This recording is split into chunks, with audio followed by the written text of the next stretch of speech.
Et le football haïtien s'apprête à vivre un moment historique, affronter le Brésil dans un match de Coupe du Monde. Le coach est présent avec vous en conférence. Il va très certainement répondre à vos questions. Et nous commençons avec vous.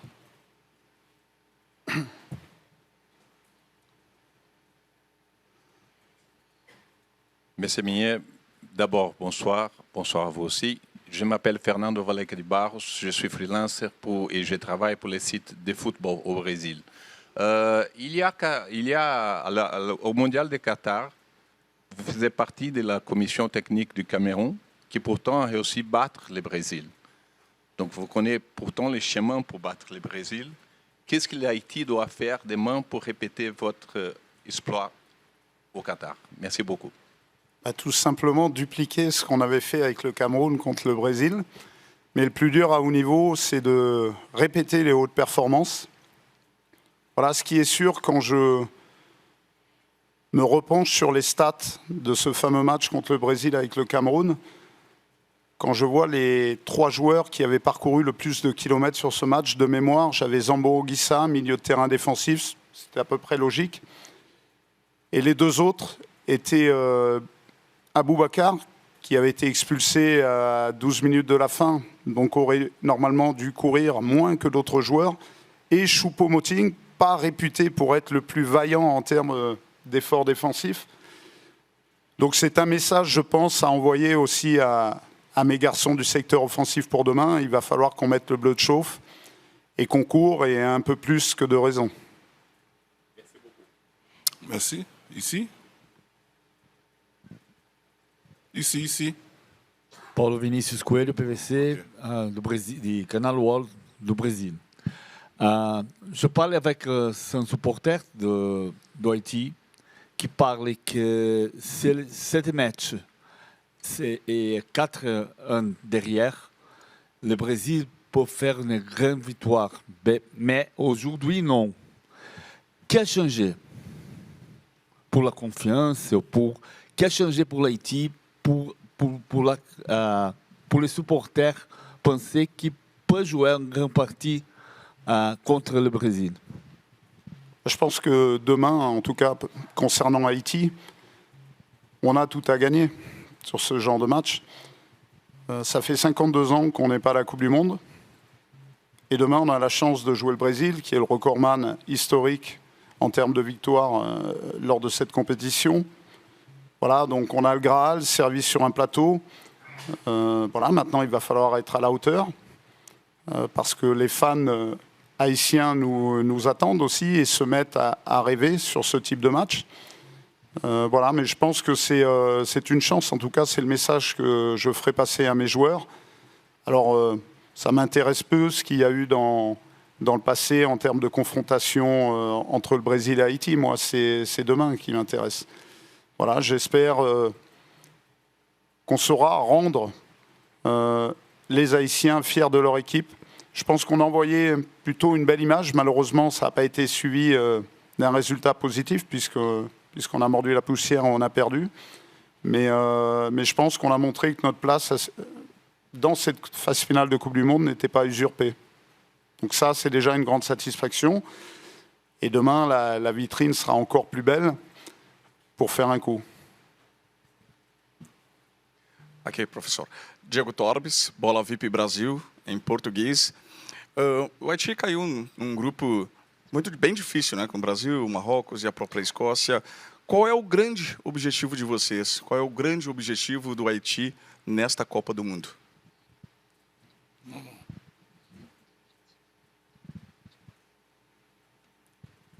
L'objectif de départ, il ne change pas. Malgré la difficulté du groupe, c'est vrai qu'on n'a pas été verni par le tirage au sort. Alors, pas verni. On a la chance aussi d'avoir 3 adversaires au football totalement différents. C'est aussi une belle vitrine pour nous. Donc, c'est à ne pas négliger. Maintenant, l'idée et la feuille de route tracée auprès de mes joueurs, c'est d'essayer de se qualifier pour les 16e de finale. Le fait que 8 des meilleurs 3e soient aussi susceptibles de se qualifier nous laisse peut-être entrevoir que même à l'issue de ce match, rien ne pourrait être joué et ça peut jouer également sur le troisième match. Donc voilà, c'est l'objectif affiché. Et en sous-objectif, on va dire, évidemment, montrer une belle image de notre équipe, montrer qu'on mérite notre qualification. Je pense qu'on a envoyé un premier bon message sur le premier match. Mais voilà, l'objectif suprême, c'est de se qualifier. Coach, comment avez-vous travaillé sur la mentale de l'équipe après la défaite face à l'Écosse, puisque nous savons que demain, un plus grand défi nous attend?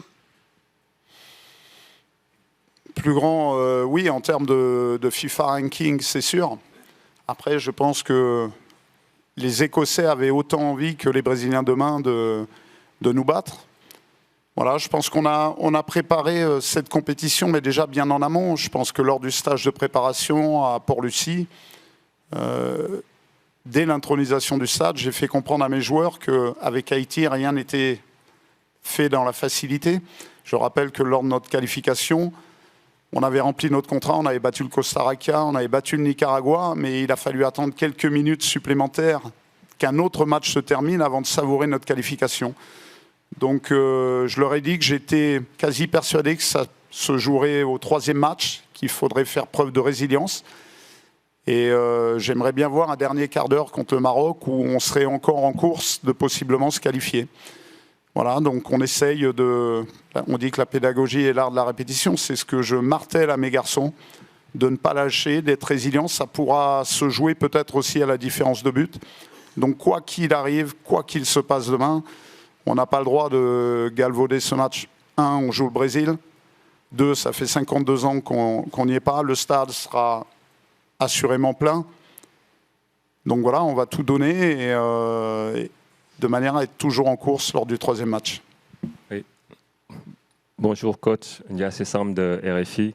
Coach, je vous apprends rien quand je dis que les Brésiliens sont peut-être l'équipe la plus supportée par les Haïtiens, à part l'équipe nationale bien sûr, et que les joueurs brésiliens sont aussi des modèles pour beaucoup de joueurs haïtiens. Est-ce que votre première mission, ce ne sera pas justement d'essayer de démystifier cette équipe brésilienne-là, et comment vous comptez vous y prendre pour ça? Le travail a déjà été entamé avec mes joueurs. Je pense que pour retirer le meilleur de chacun, pour se sublimer, il faut aussi des adversaires. Donc aujourd'hui, on a... Je vais prendre l'exemple de mon fils et de beaucoup de joueurs dans mon équipe qui vénèrent un garçon comme Vinicius. Ben voilà, aujourd'hui, enfin demain en tout cas, on va se confronter à ce type de joueurs. Donc c'est extraordinaire. Encore une fois, on a beaucoup de chance. Beaucoup aimeraient être à notre place. Certaines équipes ne sont pas qualifiées à cette Coupe du Monde et demain, on va jouer ce qui se fait de mieux. Donc on va pouvoir se jauger au moins sur un match, essayer d'être à la hauteur, au niveau, repousser nos limites. Voilà, c'est tout l'enjeu du match de demain. Après, évidemment, j'ai 26 garçons au sein du groupe, donc c'est être 26 fois un entraîneur différent. Certains vont être besoin d'être rassurés pour enlever un peu de stress. Je rappelle qu'on n'a pas beaucoup d'expérience internationale. D'autres vont se galvaniser au fait d'être justement confrontés à ce type de joueurs. À nous, à moi, au staff, de trouver le bon fil conducteur, de manière à ce que l'intérêt, c'est qu'au moment où le match va démarrer, qu'on soit tous connectés dans notre projet. Merci. Senhor? Tudo bem. Nicolete, da ESPN. Vou perguntar em português. O esporte está cheio de história de azarão que consegue bater o favorito. Aqui mesmo na Filadélfia tem uma história de cinema, que é o Rocky Balboa, que venceu, era um azarão e venceu seus rivais. A Copa também está cheia de história, como Cabo Verde esse ano, mas seria, acho que, uma das maiores zebras da história da Copa se o Haiti vencesse o Brasil. Você acha que é possível? Que história que você se apega para passar para os seus jogadores que é possível? E é possível atacar também a seleção brasileira?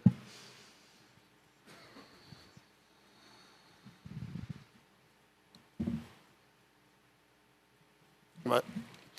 En premier lieu, je pense que ce serait la folie en Haïti, tout simplement. Donc, quand on s'engage dans cette profession, que ce soit entraîneur ou joueur, c'est pour vivre ce type d'émotion très très forte. Je dirais que quand on est haïtien, on a plus souvent des moments difficiles. Là, voilà, le foot nous offre cette possibilité demain de vivre des moments très forts, de grandes émotions. Il y en aura de toute manière. Évidemment, j'ose même pas me projeter sur une victoire. Est-ce que ça représenterait pour le peuple haïtien?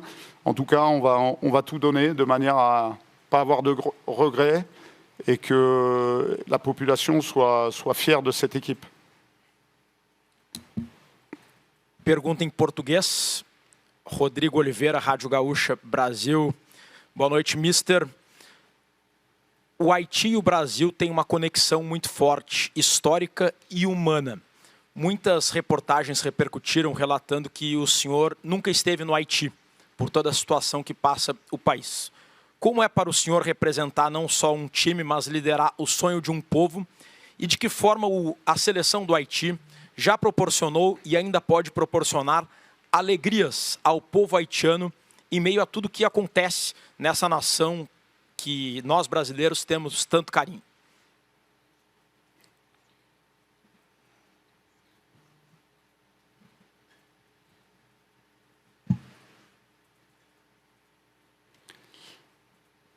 Alors, responsable, je ne pense pas. Je suis le guide d'un groupe qui va essayer de rendre fier tout un pays demain. Voilà, donc malheureusement, contrairement aux précédentes missions que j'ai eu à faire auprès de diverses sélections, je ne peux pas vivre dans le pays pour les raisons que l'on connaît. C'est un manque, forcément, parce que j'aimerais... Encore une fois, on fait ce métier-là aussi pour partager des choses en termes d'échange de culture, être aussi un petit peu plus pertinent dans les prises de décision, dans la connaissance du pays. Il faut le faire à la rencontre des Haïtiens qui font partie de mon staff, mais malheureusement, je ne peux pas me rendre sur place. Également pour détecter des joueurs, parce que je donne un exemple. Savoir comment s'entraîne Bellegarde à Wolverhampton, je sais qu'il y a de la compétence, qu'il s'entraîne bien, et que j'aille le visiter là-bas, c'est bien une fois dans l'année pour entretenir un lien avec lui, mais aujourd'hui avec tous les réseaux, avec WhatsApp, avec les plateformes Y-Scout, avec les chaînes de télé, je peux suivre ses performances assurément tous les week-ends. En revanche, les jeunes talents haïtiens, je pense, ont besoin de notre expertise, de notre compétence. On en a un parmi les 26, Pierre Woudanski, que j'ai pu détecter sur des vidéos vues avec des équipes nationales de jeunes. Mais j'aurais aimé pouvoir me rendre sur place. Je passe les problèmes de visa aussi après, ensuite, pour les faire sortir. Mais voilà, c'est un manque. J'espère que dans un avenir proche, si je dois continuer ma mission à Haïti, je puisse le faire. Aujourd'hui, malheureusement, ce n'est pas le cas. Donc, on s'est adapté. On essaye aussi de problématiques d'en faire des forces. Voilà. Ici, coach. Hello, Coach. Jacqueline Charles with the Miami Herald. How are you? Your team is carrying the hopes of not just an entire nation, but an entire people. The last couple of weeks here in South Florida, in the U.S., they've had the whole diaspora. After the Scotland game, there were petitions about what happened with the referee. They're playing a team tomorrow that they grew up admiring, their parents grew up admiring. So I'm just wondering, how are you preparing them for the pressure? How are they handling the pressure of tomorrow's game?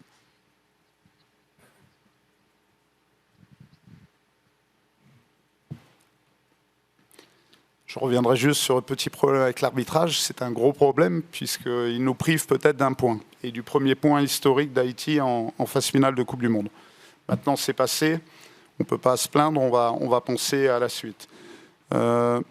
Toujours pareil, comme je le disais précédemment, en termes de stress, c'est essayer d'être proche des joueurs, parfois les rassurer. Certains, au contraire, les faire monter en pression. Voilà, c'est essayer d'être un entraîneur différent avec chacun d'eux. tout en faisant en sorte que les garçons soient connectés sur un projet commun. Voilà, c'est toute la difficulté de notre métier. Il arrive qu'on se rate parfois, qu'on rate un joueur, qu'on mette un peu plus de temps aussi pour l'amener à faire en sorte qu'il s'insère dans le projet. Mais j'ai un groupe assez réceptif quand même. On prend beaucoup de plaisir avec eux. Ils nous surprennent depuis le départ. On savait qu'il y avait un potentiel. Quand j'ai accepté cette mission, c'était en connaissance de cause. Je pensais qu'il y avait un coup à faire pour se qualifier à la Coupe du Monde. Mais les garçons ont fait mieux que ça. On n'a joué aucune rencontre à domicile. Ça, je ne savais pas forcément au départ. Et voilà, ils ont réussi à se sublimer. On était là encore lors des matchs de préparation. On était là contre l'Écosse. Voilà, il s'agit maintenant de continuer parce que là, ce qui arrive, c'est du très, très lourd. On prend ici.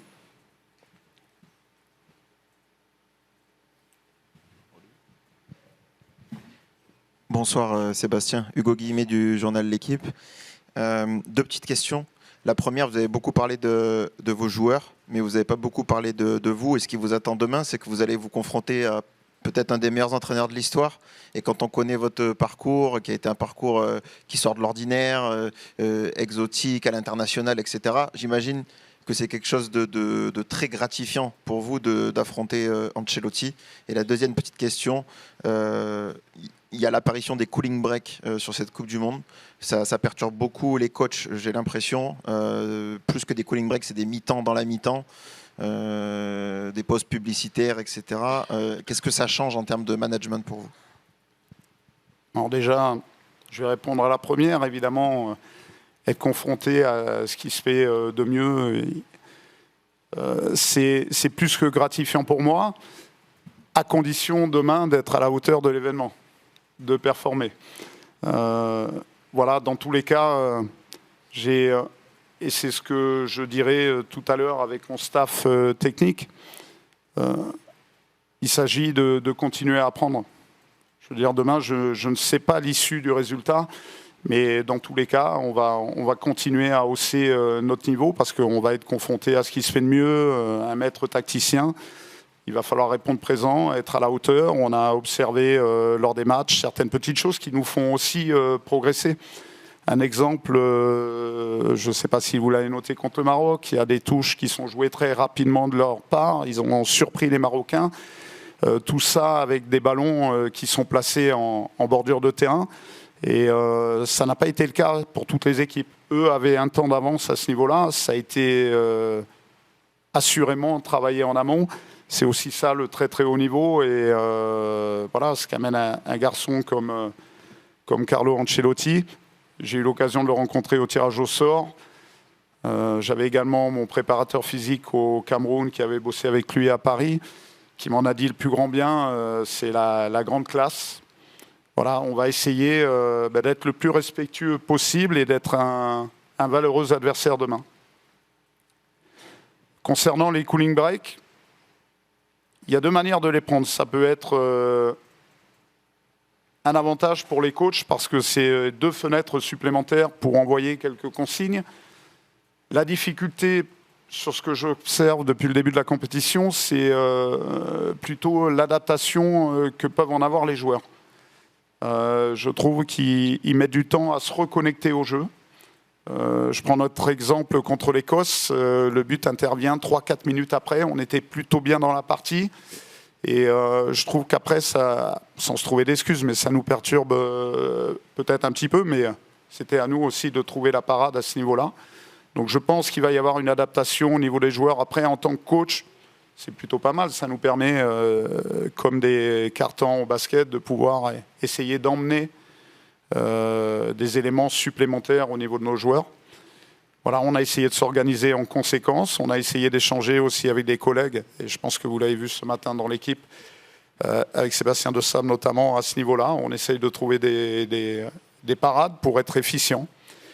Maintenant, il va falloir que je trouve celle qui fait que mes joueurs, de suite, se reconnectent au jeu. Merci. On prend la toute dernière question. Em português. Coach, boa noite. Pedro Ramiro, Rádio Craque Neto. No Brasil, nós falamos muito sobre a ausência do Neymar. Neymar não poder atuar, havia até uma expectativa de que ele, pelo menos no segundo jogo, tivesse à disposição contra o Haiti, mas ele não vai jogar, nem viajou. De que forma que você, como treinador adversário, vê essa ausência de um jogador como o Neymar e de que forma que isso talvez altere até no seu estilo de jogo, não sei?